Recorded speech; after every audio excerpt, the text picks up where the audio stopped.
o segundo episódio dessa série, Felicidade. A gente já começou falando semana passada aqui, que felicidade não é o mesmo que alegria. Começamos falando que felicidade, o antônimo de felicidade não é tristeza, o antônimo de felicidade é infelicidade. Então você pode estar aqui sendo feliz e estando triste. E você pode estar aqui sendo feliz e estando alegre. Eu imagino que com quaisquer que sejam as razões e os motivos de luta que você enfrentou na semana, a dificuldade que foi para você chegar aqui hoje, eu sempre gosto de pensar que estar neste lugar aqui precisa sempre nos levar para aquele texto da palavra que o salmista diz assim: alegrei-me quando me disseram, vamos à casa do Senhor. Então, você com certeza é alguém feliz e ainda deve estar alegre, porque você está na casa do Senhor. Porque essa foi o sentimento do salmista. Ele disse assim: eu fiquei alegre, me chamaram para ir para a casa do Senhor, eu fiquei alegre. Como é que você fica quando te chamam para ir para a casa do Senhor? Eu sei aqui que tem pais que são encorajados pelos filhos. Pai, eu quero ir para a igreja. Mãe, eu quero ir para a igreja. Às vezes o pai está até lá numa preguiça, naquele dia, aquele cansaço, trabalhou tanta semana, mas o filho acaba sendo a motivação. Alegrei-me quando me disseram, vamos à casa do Senhor. E é bom isso. E Deus às vezes usa os filhos para trazer realmente para a gente compreensões sobre a importância disso. Então, Filipenses capítulo 4, eu leio com vocês a partir do verso 10. Paulo começa escrevendo e dizendo: alegro-me grandemente no Senhor. Então aqui não mostra o seu estado de felicidade, mas o seu momento de alegria, quando ele está escrevendo. E é claro que Paulo é um homem feliz, a gente vai ver isso hoje à noite. Então ele diz: alegro-me grandemente no Senhor, porque finalmente vocês renovaram o seu interesse por mim. De fato, vocês já se interessavam, mas não tinham a oportunidade de demonstrá-lo. Não estou dizendo isso porque esteja necessitado, pois aprendi a adaptar-me a toda e qualquer circunstância. Quem na sua Bíblia aí, que está escrito, ao invés dessa palavrinha que eu li, adaptar-me, contentar-me. Tem alguém aí com a Bíblia que está escrito contentar-me? Vocês estão só no telão hoje, irmão? Amém, vamos embora. Adaptar-me também é traduzido por contentar-me, a toda e qualquer circunstância. Sei o que é passar necessidade e sei o que é ter fartura. Aprendi o segredo de viver contente em toda e qualquer situação. Seja bem alimentado, seja com fome. E seja com fome não é a fome de você às vezes estender num trabalho, num overtime e passou o horário de comer, estou com fome. Não, é passar fome, de não ter comida, que Paulo está dizendo. Passar o dia sem comida e dormir sem comida, e no dia seguinte não tem comida e está passando fome. Então ele está dizendo isso: seja bem alimentado ou seja com fome, tendo muito ou passando necessidade. Tudo posso naquele que me fortalece. Então esse tema felicidade, por ser felicidade um tema existencial, um assunto que fala da nossa existência, a gente acaba, de alguma forma, e eu me sinto, me empolgo muitas vezes para falar de temas existenciais, falar um pouco da experiência que eu tenho, das experiências que a gente tem. Porque quando a gente fala de algo existencial, passa pela tua vida, não dá para eu dar um exemplo de uma coisa que eu não vá viver. Então, eu eu tenho muito claro isso no meu coração, do quanto eu sou feliz no Senhor. E do quanto essa felicidade independe das coisas que já aconteceram ou ainda não aconteceram na minha vida. Independe dos sonhos que eu já realizei, em relação aos que ainda eu não realizei. E talvez de alguns sonhos que nem serão realizados, por não ser propósito de Deus. Eu não vou ser infeliz se alguns dos meus sonhos não se realizarem. Eu sou feliz. E essa semana eu estava na célula conversando com o pessoal que estava reunido com a gente, e o Espírito Santo me deu um discernimento sobre como felicidade deve ser resumido, se tiver de ser resumido numa palavra. Se você for resumir, a pessoa disser assim para você: o que é felicidade para você? Ou, vamos ser assim, para não ser tão complexo, porque quando você, parece um assunto prático, mas quando você pergunta para uma pessoa, né, todo mundo fica meio assim. Pelo menos esse assunto nas células, quando você solta, fica todo mundo meio com cuidado de começar a falar. E daqui a pouco começa a falar, todo mundo já se solta e vai todo mundo participando. Mas essa palavrinha felicidade, se você for olhar à luz da Bíblia, eu particularmente tive esse entendimento. Eu vejo felicidade como paz. Porque quando Jesus ressuscita e se manifesta no cenáculo onde os discípulos estavam, eles estavam trancados no cenáculo. Portas fechadas, terror, pavor, medo, insegurança. E Jesus fala 2 vezes a palavra a eles: paz seja com vocês.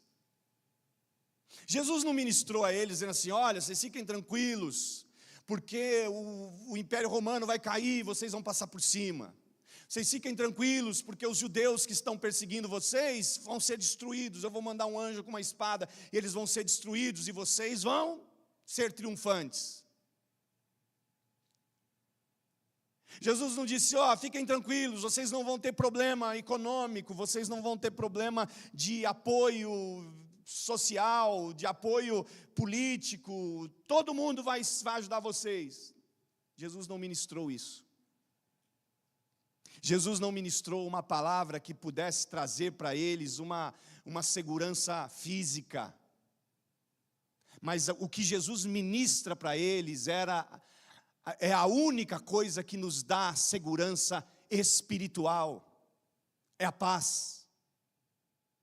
A paz de Deus, que faz a gente realmente entender que a paz é tudo o que a gente precisa. Que com a paz você não vai se descabelar em ansiedade, em crises de ansiedade. Que com a paz você não vai morrer de depressão, ainda que você sofra uma depressão. Que a paz de Cristo vai fazer com que todas as experiências negativas que você tiver na vida sejam ressignificadas em algo que Deus está permitindo acontecer para trabalhar na tua própria vida e para que isso sirva também de testemunho para quem está te assistindo e para quem te conhece. Paz de Deus é algo excepcional. Então, se eu pergunto para você o que é felicidade em Deus é a gente ter e viver em paz.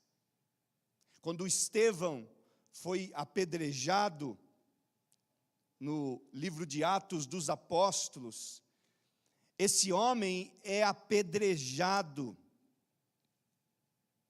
como alguém que está inteiramente revestido pela paz. Se você olhar o discurso de Estevão, o que está acontecendo com Estevão, esse homem, gente, não está como alguém que está aterrorizado, com medo, como alguém que está sentindo que perdeu na vida, que as coisas não aconteceram para ele. Olha capítulo 7 de Atos dos Apóstolos, o que é que a Bíblia diz no versículo 54, depois do discurso e da pregação do Estevão ao Sinédrio, que eram os 70 sábios judeus, eruditos, cheios de conhecimento, de sabedoria, de religiosidade. O Estevão discursa nesse Sinédrio e ele mostra que estes homens é quem tinham crucificado Jesus. E agora no verso 54, depois que ele termina o discurso, o texto diz: ouvindo isso, ficaram furiosos e rangeram os dentes contra ele. Mas Estevão, cheio do Espírito Santo, levantou os olhos para o céu e viu a glória de Deus, e Jesus em pé à direita de Deus, e disse: vejo os céus abertos e o Filho do Homem em pé à direita de Deus. Mas eles taparam os ouvidos e, dando fortes gritos, lançaram-se todos juntos contra ele, arrastaram-no para fora da cidade e começaram a apedrejá-lo. As testemunhas deixaram seus mantos aos pés de um jovem chamado Saulo. Enquanto apedrejavam, este orava: Senhor Jesus, recebe o meu espírito. Então caiu de joelhos e bradou: Senhor, não os consideres culpados deste pecado. E tendo dito isto, adormeceu. Olha como é que esse homem morre, e olha como é que está a segurança da alma dele. Ele está em paz, completamente em paz. Ele não está entristecido ou infeliz, dizendo: olha aí, Deus, o que aconteceu, o Senhor me chamou, e olha para que o Senhor me chamou. O Senhor me chamou para permitir que as pessoas agora viessem contra mim e me apedrejassem e me destruíssem. Não, Estevão não tem esse sentimento.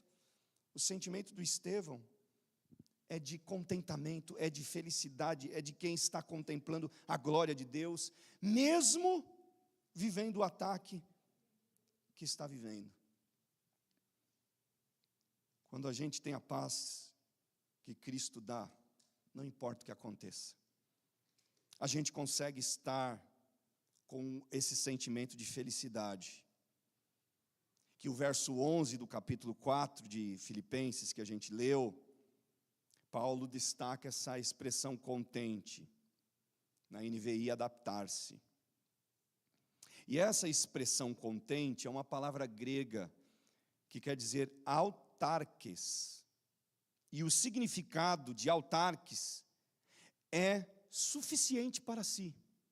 Então Paulo diz assim: eu sei estar contente. Eu não estou dizendo isso para que porque esteja necessitado, pois aprendi, ele diz, pois aprendi a estar contente, ou a me contentar-me, ou adaptar-me. Então esse autarques, que significa suficiente para si, é uma palavrinha composta de duas palavras gregas, o autos, autarques é autos, que quer dizer ele próprio, com arqueo, autarques arqueo, que quer dizer forte, adequado, suficiente. Então ele está dizendo: eu mesmo tenho suficiência. E a suficiência de Paulo vem de Cristo. Então a felicidade em Deus é ter essa paz que traz suficiência para Paulo. E é uma suficiência tão boa de viver, porque ele começa o versículo 10 mostrando que os filipenses por um tempo tinham se esquecido dele. E cabe lembrar que a igreja de Filipos era a amadinha de Paulo. Paulo que plantou muitas igrejas no seu ministério. Outras foram plantadas ele como coplantador, cofundador, mas Paulo plantou muitas igrejas. E dessas igrejas que Paulo planta, Filipos é uma igreja que ajuda Paulo financeiramente. É uma igreja que se importa com ele, que cuida dele. Em contraponto com Corinto, Corinto é uma igreja que não soube cuidar do seu pastor, do apóstolo Paulo. Então Paulo não tem ressentimento de Corinto, mas Paulo tem um quesinho distinto com Filipos, porque ele foi cuidado por eles. Mas nem sempre foi assim. Pelo verso 10 que a gente leu, Filipos começa fazendo e cuidando de Paulo e se esquece. Porque olha o que ele diz no verso 10: alegro-me grandemente no Senhor, porque finalmente vocês renovaram o seu interesse por mim. Ou seja, vocês tinham perdido o interesse por mim. Eu fiquei desinteressante. Olha aqui o que um pastor está dizendo para a igreja. E esse pastor é nada mais, nada menos do que o apóstolo Paulo. Ele está dizendo, eu fiquei por um período desinteressante para vocês. Então vocês já não perguntavam por mim, vocês já não escreviam para mim, vocês já não me mandavam as ofertas que costumeiramente vocês me mandavam, esse homem como missionário que era. Mas esse homem está dizendo, depois que ele fala sobre isso, ele diz assim, de fato, vocês se interessavam, mas não tinham oportunidade para demonstrá-lo. Paulo está sendo educado, não está? Quando ele diz assim, vocês interessaram mandar, mas vocês não tiveram oportunidade. É que agora é um Paulo maduro. Se ele fosse aquele Paulo mais enérgico, ele diz assim, vocês deixaram, perderam o interesse por mim, porque vocês quiseram. Mas agora ele está dizendo assim, vocês perderam o interesse por mim, não por falta de interesse mesmo, vocês até se interessaram, vocês só não tinham oportunidade de demonstrar. Eu pelo menos enxergo desse jeito aqui. Paulo de uma forma política, falando com essa igreja, que perdeu o interesse, que deixou de cuidar dele. Mas sabe o que é interessante, o que fica claro quando a gente lê o verso 10? Que Paulo descobre que para ele viver a felicidade, ele depende apenas da graça de Deus. Você diz assim, olha Paulo, Filipenses agora te abandonou, a igreja de Filipos também te abandonou. Vai ser que nem a igreja de Corinto, na verdade a igreja de Corinto nunca nem começou, essa de Filipos até começou, mas agora parou. Então, que tal você ser um apóstolo infeliz? Mas Paulo está mostrando que a felicidade não depende de outra coisa senão a graça de Deus e a paz que essa graça promove dentro da gente. Mesmo se as pessoas que nos amam e nos querem bem não conseguirem ir conosco e estar conosco em todas as questões, a Bíblia está dizendo, por meio de Paulo, que isso não pode roubar a tua felicidade. Paulo, por um momento, descuidado, já não mais aquele homem interessante que era para a igreja, mas ele não deixa que esse descuido acabe roubando esse senso de contentamento e de felicidade que ele tem em Deus, porque ele sabe que é a graça de Deus quem o sustenta. Ô irmão, irmã, nessa vida você pode viver momentos em que o seu cônjuge não vai conseguir fazer por você o que você gostaria que talvez fizesse. O seu melhor amigo pode não fazer por você o que você esperava que ele fizesse. A sua igreja, o seu pastor. Podem faltar na sua vida pessoas essenciais e excepcionais. Pode faltar os seus descendentes e os seus ascendentes, se você ainda os tem. Seus pais. De um dia que você precisar, seja de uma palavra de apoio, seja de um apoio propriamente dito, e isso faltar. Eu quero dizer para você que a sua felicidade não pode depender disso. A nossa felicidade está em Deus, está na paz que Deus gera na nossa vida. Daniel viveu o mesmo com o rei Dário. O rei persa que havia conquistado a Babilônia, um dia, no capítulo 6 de Daniel, resolveu colocar 120 governadores pela Babilônia para ajudá-lo a governar aquele país. E colocou 3 supervisores desses governadores. E um deles se chamava Daniel. E aí a Bíblia diz que o rei Dário, quando percebeu que Daniel era um homem que se diferenciava dos demais, começou a intentar no coração dele colocar Daniel acima de todos, para governar todo o país. E quando descobriram isso, tanto os governadores, que são chamados de sátrapas, quanto os outros 2 supervisores, junto com Daniel, começaram a conspirar e achar uma razão e um motivo para que o rei não fizesse isso. E eles procuraram e não acharam nada. Nenhum motivo que Daniel dava para eles passar a perna do Daniel. Irmão, o inimigo, quando não acha um motivo, ele cria um. Eles não acharam uma falta em Daniel, eles foram olhar as virtudes de Daniel para poder estabelecer uma falta nele. E aí eles disseram, Daniel ora. E o Daniel ora 3 vezes no dia. E as 3 vezes é sagrado. Ele pode estar numa reunião, pode estar no que for, da hora da oração dele, ele pede licença e vai orar. Então eles sabiam disso. E aí eles chegam para o rei Dário. E aquele rei era pagão, era ímpio. Então eles dizem assim, olha rei, nós tivemos uma ideia.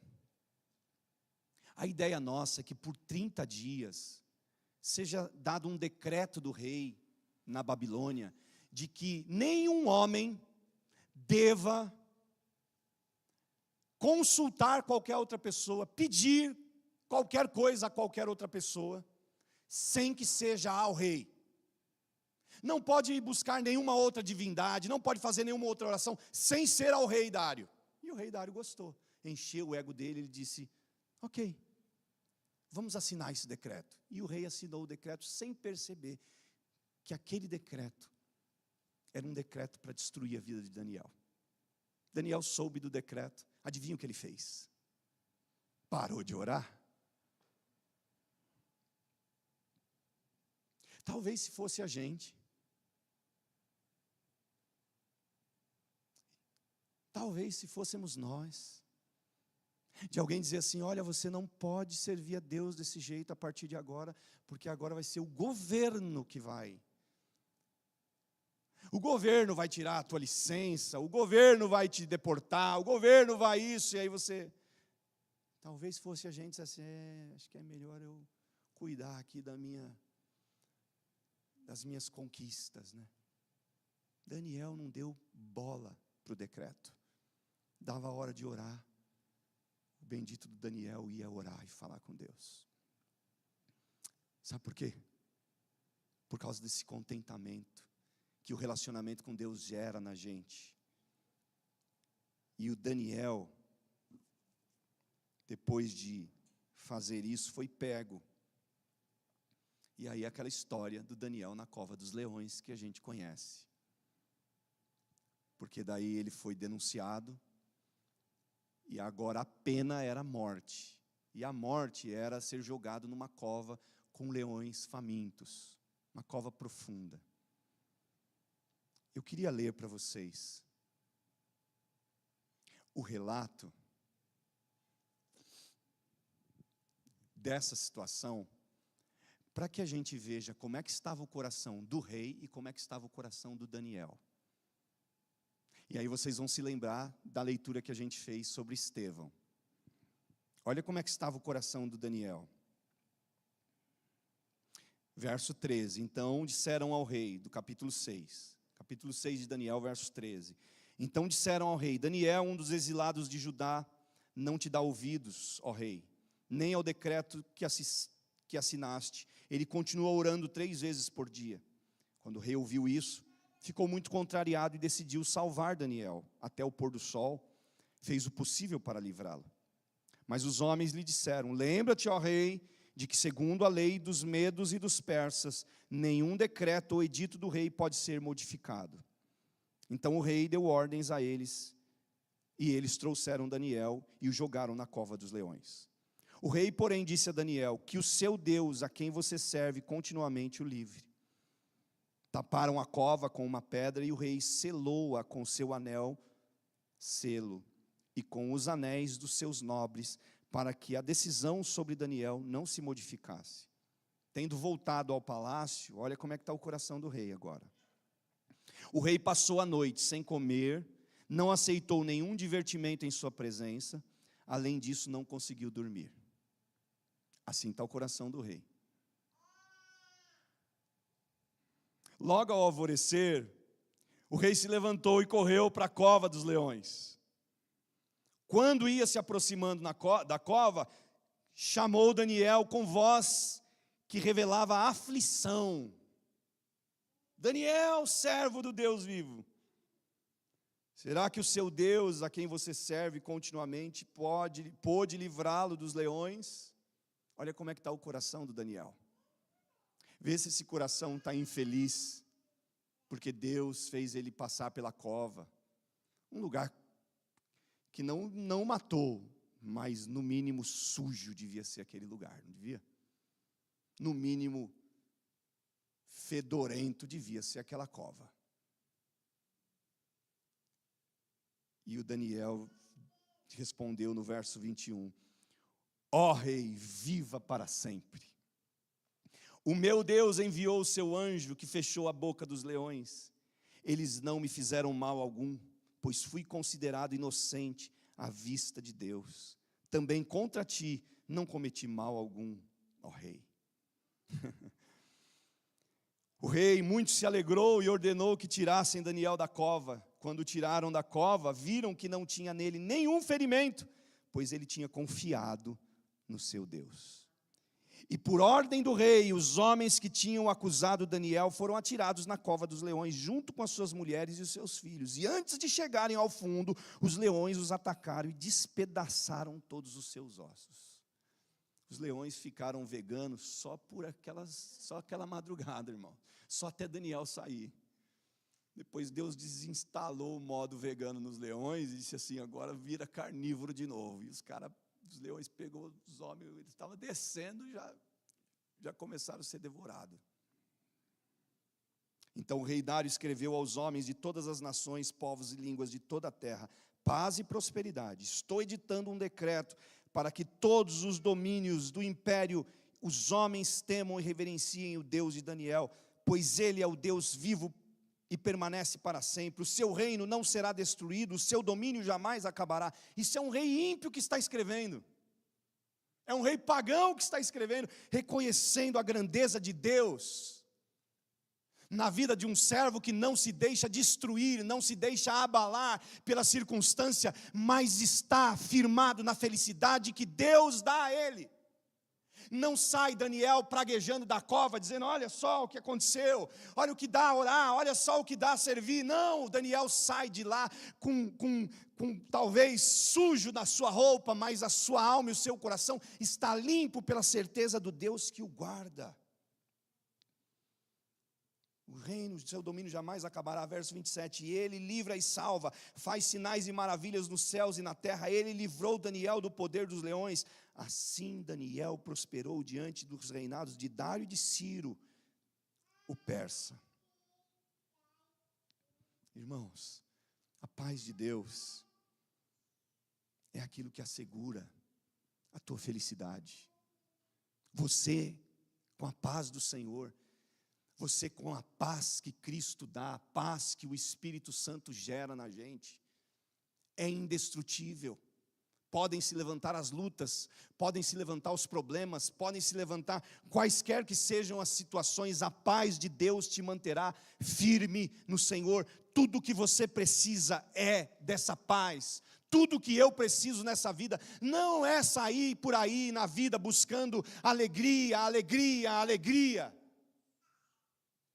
Porque essa é a proposta do mundo, né? São os momentos de alegria. E é lógico que a gente não quer tristeza.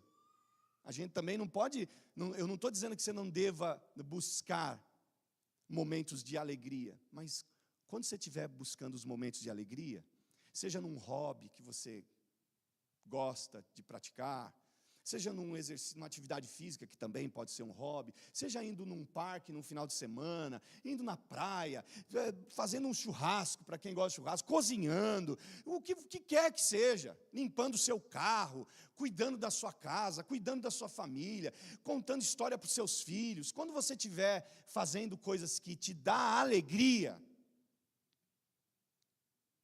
nunca perca também a convicção de que a felicidade está acima desse momento, porque esse momento vai acabar. Se você ficar muito feliz de ir num parque, quando acabar o dia, você vai ter que sair do parque. Então, a felicidade não pode ir embora. Você tem que entrar no parque feliz e sair do parque feliz. Você fechou um grande contrato, você já entra nele feliz, e se ele acabar, for quebrado, saia dele feliz também, mesmo que você tenha se entristecido. A gente tem que saber diferenciar as coisas. As coisas podem me entristecer, mas não vão roubar a minha alegria. Infeliz nós não seremos. No Senhor, infeliz nós não podemos ser. Deus não nos chamou para a infelicidade, Deus nos chamou para a felicidade, e a felicidade plena, esse contentamento de Paulo. Ô Paulo, como é que está? Você está escrevendo de onde? De um resort? De onde você está escrevendo, Paulo? Estou escrevendo de uma prisão, mas eu aprendi a ter contentamento. Como é que é a tua história de vida, Paulo? Foi tudo um mar de rosas? Não, eu tive necessidade, eu tive fartura, eu tive fome, eu passei frio, mas eu também passei noites acolhido, mas eu aprendi a viver contente. No dia da fome, no dia do frio, no dia da perseguição, no dia das traições, eu ainda assim estava feliz, eu ainda estava contente. Por quê? Porque a minha felicidade é promovida pelo Espírito de Deus, pela graça do Senhor, pela presença do Senhor na minha vida. O que o próprio apóstolo Paulo diz? Se o nosso homem exterior se desfizer, se essa casa exterior se desfizer, ficar velha, for definhando, contudo, a interior se renova de dia em dia. Essa é a nossa felicidade.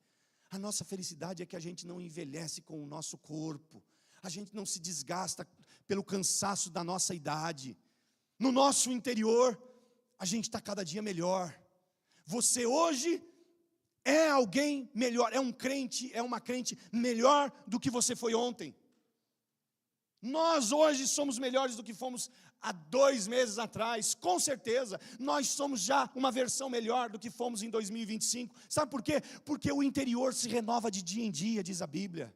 O Espírito Santo que mora e habita na gente nos faz ser renovados. A segunda coisa acerca da felicidade, a primeira é que felicidade é paz. A segunda coisa é que a felicidade em Deus e de Deus nos faz perseverar.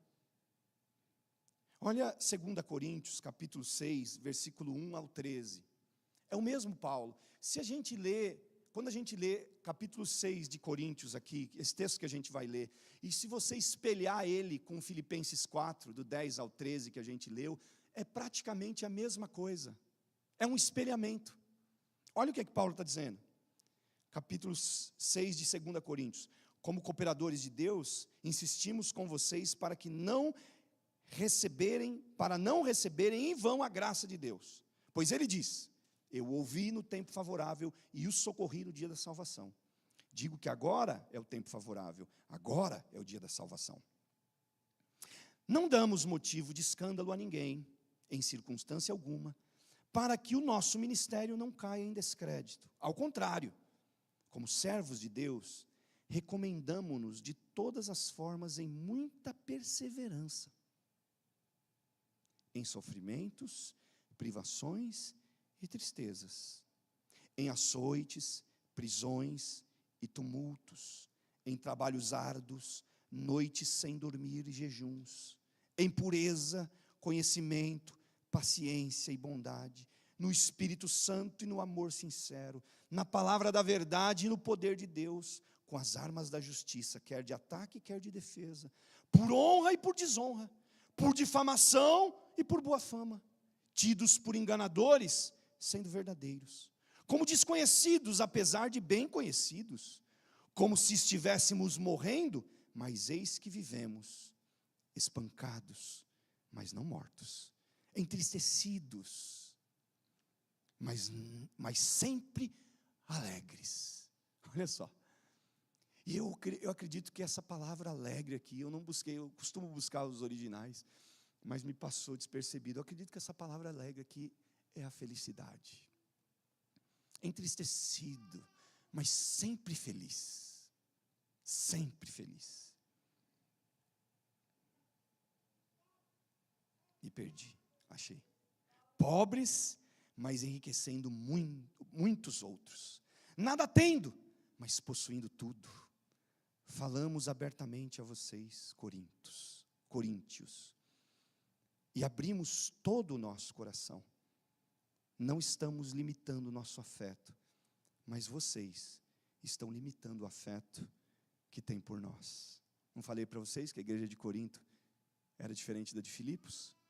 Era uma igreja que não cuidava de Paulo? E ele está dizendo aqui: nós não limitamos o afeto que temos por vocês, mas vocês sim limitam o afeto que tem por nós. Numa justa compensação, falo como a meus filhos, abram também o coração para nós. Perceba como a felicidade de Deus te faz perseverar. Porque foi isso que Paulo falou lá no começo do verso 4, quando ele começa a falar dessas situações que ele vive. Ele diz assim, em muita perseverança. E aí ele vai citando tudo o que eles viveram. Sofrimentos, tristezas, açoites, prisões, tumultos, trabalhos árduos, noites sem dormir, jejuns, pureza, conhecimento, paciência, bondade. E ele vai citando as coisas que ele viveu. E essas coisas que ele viveu, ele diz, eu consegui viver por causa da muita perseverança. A compreensão de Paulo, de que não é porque as coisas estavam difíceis, que ele simplesmente agora poderia, por qualquer razão, dizer, quer saber, eu acho que isso não é para mim. Eu acho que Jesus se enganou no dia que se revelou a mim lá no caminho de Damasco. Deixa eu falar uma coisa para você, irmão. Deus não se enganou a teu respeito. Por mais que as lutas sejam grandes, a palavra de Deus para nós é que a felicidade que o Senhor promove em você, por meio da paz, te ajude a perseverar. Por mais que as lutas estejam muito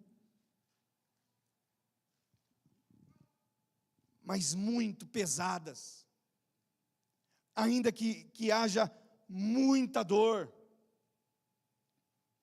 ainda que hajam muitos problemas, não perca a ideia e a noção de que a felicidade que Deus gera no nosso coração é o que vai nos dar forças para a gente perseverar. Se você perder essa ideia de que você está feliz no Senhor, de que Deus é quem gera a felicidade por meio da paz e da presença do Espírito, você também deixa de perseverar. E aí, os resultados são afastamento,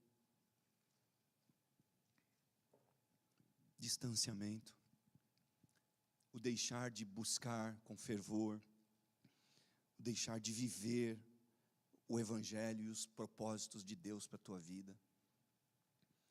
Mas a felicidade que Deus gera no nosso coração nesse tempo nos faz compreender de que nós somos felizes no Senhor e a felicidade nos faz perseverantes. E por último, a felicidade em Deus nos faz avançar em ânimo e em fé. Porque como é que Paulo termina aquele conjunto de textos de Filipenses? Com o verso 13. Depois de falar das necessidades, da fome, de tudo que ele passou, Paulo vai falar uma palavrinha chave. Ele diz: embora eu sei passar necessidade, é ter fartura, viver contente em toda situação, seja bem alimentado ou passando fome, tendo muito ou nada, ele vai dizer: eu tudo posso naquele que me fortalece. Ou seja, a felicidade em Deus nos faz avançar em ânimo e em fé. Porque esse homem que está dizendo, eu tudo posso naquele que me fortalece, ele está dizendo isso porque ele entendeu que no Senhor, quando tentaram destruí-lo, quando tentaram impedi-lo, quando tentaram calá-lo, quando tentaram desmerecê-lo, fazê-lo se sentir inteiramente sem ânimo para as coisas, Deus o ajudou, Deus o capacitou, Deus o segurou. E sabe por que eu sei que Paulo, é maravilhoso ler isso, o quanto a felicidade em Deus nos faz avançar em ânimo e fé?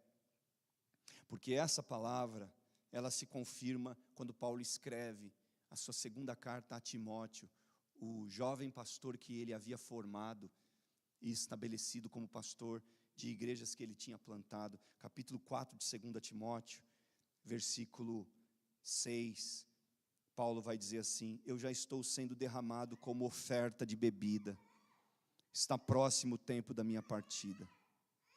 Combati o bom combate, terminei a corrida ou a carreira, guardei a fé. Agora me está reservada a coroa da justiça, que o Senhor, justo juiz, me dará naquele dia, e não somente a mim, mas também a todos os que amam a sua vinda. Então esse Paulo, que está se despedindo, que está numa masmorra em Roma, preso, sentindo que o tempo da sua morte está chegando, e ele vai ser decapitado por uma espada. Esse homem que vai ter uma espada descendo na sua cabeça, no seu pescoço. Olha o que é que ele está escrevendo. Ele está escrevendo numa perspectiva de alguém que é feliz. E a felicidade nos faz avançar. A felicidade nos faz avançar em ânimo e em fé. Ele não está dizendo: olha, a minha experiência foi traumática, a minha entrega não valeu a pena. Não. Ele está dizendo: eu combati o bom combate, eu acabei a carreira, eu guardei a fé. A coroa da justiça me está reservada, e não só a mim, está reservada a todos quanto o amam. A coroa da justiça, Paulo estava querendo dizer, ela também é reservada a você. Seja feliz e viva no ânimo que Deus e que a felicidade de Deus te dá para você avançar com ânimo e com fé. Então, o que é que faz a gente ter ânimo numa sociedade inteiramente, sabe, desprezível, numa cultura onde nada mais empolga? A gente vai ler sobre política e está cada vez mais difícil. E não é política brasileira não, é em qualquer lugar, é aqui nos Estados Unidos, é em qualquer lugar. Você vai ler sobre política, é desanimador. Você vai ler sobre cultura, está horrível, a sociedade está destruída, confusa. A gente vai, para onde a gente for, não tem nada que possa trazer ânimo, que possa trazer para a gente esperança. Mas a felicidade que Deus planta no nosso coração, essa sim, é aquela que pode nos dar ânimo e nos dar fé. Enquanto o mundo que está cada vez mais mergulhado no pecado e meio que vai nos encurralando, como que para que fôssemos também caindo como ele está caído. Enquanto o mundo faz esse papel, a felicidade que Deus planta na gente nos dá uma outra motivação. A motivação é: tudo posso naquele que me fortalece. Eu posso, eu sei estar abatido, sei também estar bem, sei passar necessidade, sei também ter fartura. Eu sei passar fome, mas sei também viver com abundância. Então, não importa o que aconteça, a felicidade de Deus no meu coração não vai ser roubada. A felicidade de Deus na minha vida, a satisfação que o Espírito dá na minha vida, não vai ser tomada. A satisfação que Deus me dá vai ser guardada e preservada até o último dia da minha vida. Você pode também no seu coração tomar essa palavra para você e dizer: é isso, a satisfação e a felicidade que Deus me dá vai ser preservada até o último dia da minha vida. Esse mundo não vai levar, as circunstâncias não vão levar, as dificuldades não vão levar, os problemas não vão levar, nada nesse mundo vai levar, porque eu posso tudo naquele que me fortalece. Eu posso ler sobre política que está detonada sem perder a minha fé e minha esperança no Senhor. Eu posso assistir uma cultura que está inteiramente destruída, mas permanecer inteiramente firme no Senhor. Eu posso descer a uma cova de leões suja, mal cheirosa, mas ainda assim não ser destruído por esses leões vorazes do mundo. Porque não literalmente a gente é jogado na cova como Daniel foi, mas numa forma figurativa, é como se todos os dias os servos do Senhor fossem encurralados e fossem lançados em covas frias, mal cheirosas, num ambiente hostil, onde a ordem era destruição, mas a felicidade de Deus, a graça de Deus tem preservado você nesse mundo. Eu quero que você olhe e entenda hoje à noite. Nós muitas vezes temos sido Daniéis nessa terra. Muitas vezes, inimigos do Senhor, inimigos da nossa vida, têm preparado covas para destruir e para dizer: agora acabou. Daí ela não sai mais, daí ele não se levanta mais. E mal eles sabem o que o ímpio sírio declarou. O ímpio sírio disse: Ele é o Deus vivo que permanece para sempre, o seu reino não será destruído, o seu domínio jamais acabará. Ele livra e salva, faz sinais e maravilhas nos céus e na terra. Ele livrou Daniel do poder dos leões. Posso todas as coisas naquele que me fortalece. Aquele que nos fortalece é o Deus que livrou Daniel da cova, que tem livrado nós das covas diárias que a gente tem enfrentado nessa vida.